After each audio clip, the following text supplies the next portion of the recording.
Hi friends, आज चलतु बनैबा आमर होममेड चिली फ्लेक्स और ब्लैक पेपर पाउडर। जब घर में है बनाना तो बाहर से क्यों लाना। तबे चलतु बनैबा।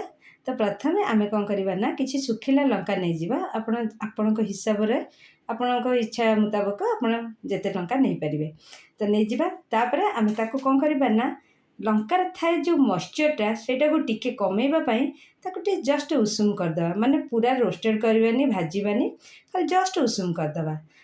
बेसी रोस्ट कले कौन हम ना पाउडर हो तेणु टिके लंकाटी आमर कंचालिया रु मॉइस्चरटी तार कमिज तो से भाई उषुम करवा जहाँफल चिली फ्लेक्स पूरा परफेक्ट हम।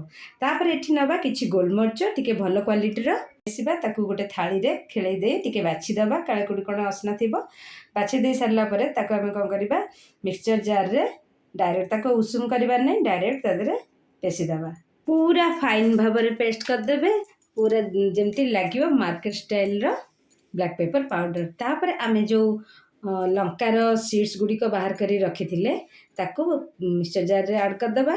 तापर ताकू मध्य किछि फॉल्स मोड रे चलेबा, पूरा चलै देबेनी नहले पूरा से पाउडर हो जिवो। हमर चिली फ्लेक्स दरकार नॉट चिली पाउडर। तो आम जस्ट पल्स मोड रे ताको चलेबा। देखो ये मुझे केमती चलैछि पूरा देखा जाउछि ना मार्केट स्टाइल चिली फ्लेक्स वाली। तो टिके टिके खंड खंड होगी रही टिके टिके सीड्स रही ताहेले जाई देखा जीव मार्केट स्टाइल चिली फ्लेक्स। तो बनीगला आमर होममेड चिली फ्लेक्स और ब्लैक पेपर पाउडर। तो आम कहीं घरे न बने तो यही आपण मैंने बनातु, निश्चय ट्राए करंतु आ बढ़िया बनब। तेबे जदि आशा करछि वीडियोटी मोर भल लगी मो चैनल को गोटे लाइक शेयर और सब्सक्राइब करदेवे। आउ हाँ फ्रेंड्स रिलेटिव्स को मध्य निश्चय शेयर करेंगे।